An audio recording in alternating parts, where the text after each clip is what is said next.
اسی طرح انسان بھی اپنی خلقت کے اعتبار سے مختلف مزاج لے کر دنیا میں آتے ہیں۔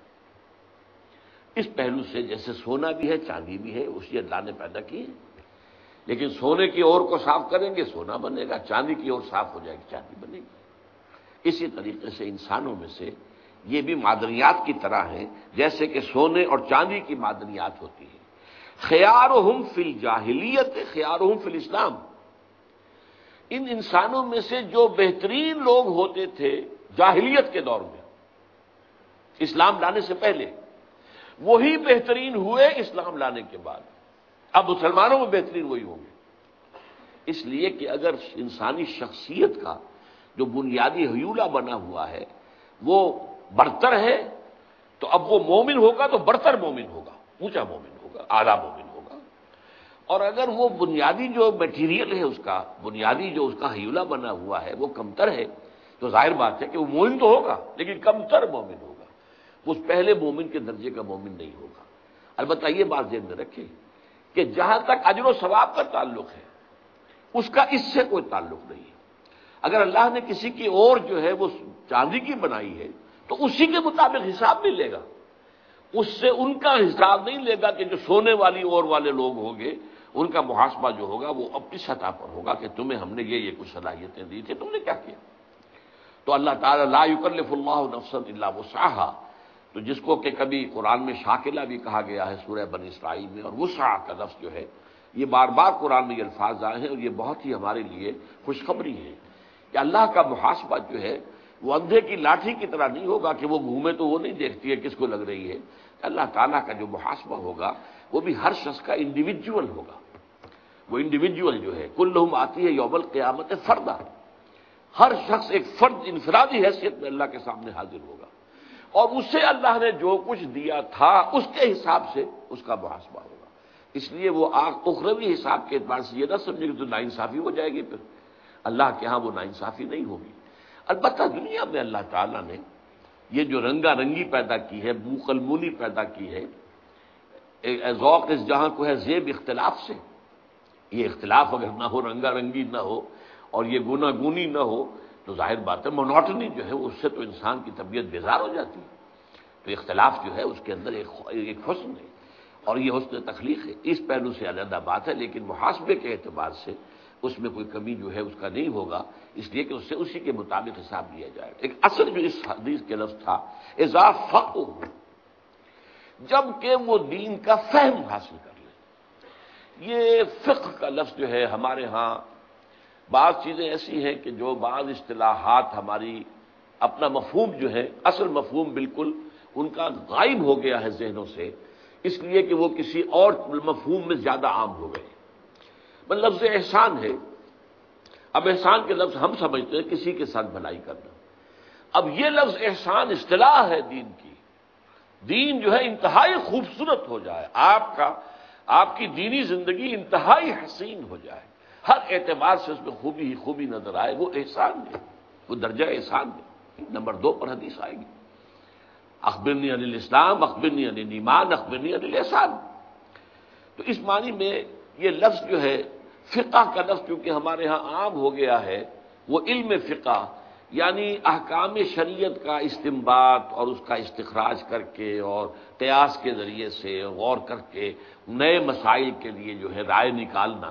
یہ فقہ ہے، اور اس کو ہم شریعت، اب ہمارے ہاں ہمارا تصور یہ فقہ حنفی ہے، یہ فقہ مالکی ہے، یہ فقہ شافعی ہے، یہ فقہ حنبلی ہے،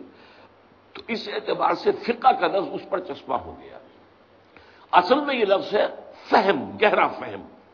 یعنی جب انسان ایک ہے سرسری طور پر آپ ایمان لے آئے، لیکن یہ کہ ایک ہے کہ آپ نے اس ایمان اور اسلام کے گہرائیوں میں اترنے کی کوشش کی اور ان کو سمجھا۔ ایک قرآن کو سرسری طور پر سمجھنا ہے، جیسے کہ میرا کتابچہ جو ہے مسلمانوں پر قرآن مجید کے حقوق، اس میں ایک چیپٹر ہے تذکر اور تدبر۔ تذکر جو ہے قرآن مجید کو سمجھ لینا، جیسے کہ سطح سمندر کے اوپر اگر تیل کا کوئی ٹینکر جو ہے وہ ٹوٹ گیا اور تیل بہہ گیا تو تیل سطح پر رہے گا، نیچے تو نہیں جائے گا۔ تو قرآن مجید کا اصل جو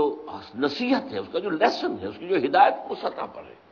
لہذا سرسری طور پر پڑھ کر کے بسنت کہ اس کی اپنی زبان میں پڑھا جائے، یہ شرط اس کے لیے لازم ہے۔ محض ترجموں سے تو کچھ حاصل ہوگا بہت کم، انسپریشن حاصل نہیں ہوگی، لیکن یہ ہے کہ آپ اپنی آنکھ سے اور قرآن کو اس کی اپنی زبان میں پڑھیں گے تو تذکر تو بہت آسانی سے آپ کو حاصل ہو جائے گا۔ وَلَقَدْ يَسَّرْنَا الْقُرْآنَ لِلذِّكْرِ فَهَلْ مِن مُدَّكِرٍ، 4 مرتبہ یہ چیلنج کے انداز میں الفاظ آئے ہیں، ہم نے تذکر کے لیے قرآن کو بہت آسان کر دیا ہے، تو ہے کوئی جو اس سے نصیحت اخذ کرنا چاہے؟ تدبر قرآن جو ہے وہ گہرائی میں اترنا ہے، قرآن میں ہو غوطہ زن ہے مرد مسلمان، اس کی بڑی کڑی شرائط ہے، وہ تو پوری زندگی انسان اس کے اندر بسر کرتا ہے۔ حضرت عبداللہ ابن عمر رضی اللہ تعالیٰ عنہما کا ایک قول ہے کہ میں نے صرف سورہ بقرہ پر 8 سال تک تدبر کیا، 8 سال، حالانکہ انہیں کوئی صرف و نحو پڑھنے کی ضرورت تو نہیں تھی، عربی زبان ان کی اپنی زبان تھی، جس ماحول میں قرآن نازل ہوا اسی کا ایک پارٹ اینڈ پارسل وہ بھی تھے، کوئی انہیں شان نزول کی روایات کی تلاش کی ضرورت نہیں تھی۔ تو تدبر جو ہے اس کا کچھ اور تقاضا، تفقہ وہ در حقیقت اصل گہرائی والی بات ہے۔ اذا فقہوا، یہی لفظ ایک اور حدیث میں آ رہا ہے۔ اب یہ ہے، یہ متفق علیہ روایت ہے، بخاری و مسلم رحمہم اللہ، عن معاویہ رضی اللہ تعالی عنہ، حضرت معاویہ ان سے یہ روایت ہے، حضور فرماتے ہیں من یرید اللہ بہ خیرا یفقہہ فی الدین وانما انا قاسم واللہ یعطی۔ حضور فرماتے اللہ تعالیٰ جس شخص کے ساتھ خیر کا ارادہ فرماتا ہے، بھلائی کا، اس کے درجات بلند کرنے کا ارادہ فرماتا ہے، تو اسے دین کا تفقہ عطا کر دیتا ہے۔ ایک ہے دین کی سرسری جو ہے معلومات ہے، یا دین کا جو قانونی حصہ ہے اس کے بارے میں تفاصیل معلوم ہے، اور ایک یہ ہے کہ تفقہ فی الدین، دین کے اندر گہرائی میں اتر کر سمجھا جائے کسی حکم کا مقصد کیا ہے، کسی حکم کی حکمت کیا ہے، احکام میں اولن کون سے ہیں، دوم کون سے ہیں، کون سی چیز جو ہے اولیت رکھنے والی ہے، کون سی چیز ثانویت کی حامل ہے۔ کہیں الٹا نہ کر دیں کہ جو ثانوی ہے اس سے آپ اولین بنا لیں اور جو اولین ہے اسے ثانوی بنا لیں، تو سارا جو اپ سائڈ ڈاؤن ہو جائے گا، معاملہ گڑبڑ ہو جائے گا۔ حالانکہ ٹھیک ہے، دونوں چیزیں جو ہیں وہ ہیں اس میں، وہ دین ہی کے حصے ہیں، لیکن اس دین کے اندر ایک چیز اولین اہمیت کی تھی آپ نے ثانوی بنا دی، اور ایک ثانوی اہمیت کی تھی اسے آپ نے اولین کے درجے پر رکھ دیا، تو آپ نے تو الٹا کر دیا معاملہ، تو وہ سارا جو ہے تفقہ معاملہ ختم ہو جائے گا۔ تو یفقہہ فی الدین، دین کا تفقہ حاصل کرنا، اور اس کے لیے خاص طور پر میں یہاں نہیں ہے وہ روایت، حضور صلی اللہ علیہ وسلم نے حضرت عبداللہ ابن عباس اپنے چچیری بھائی رضی اللہ تعالی عنہما، ان کے لیے خاص طور پر اللہ سے دعا کی تھی، اللہم فقہہ فی الدین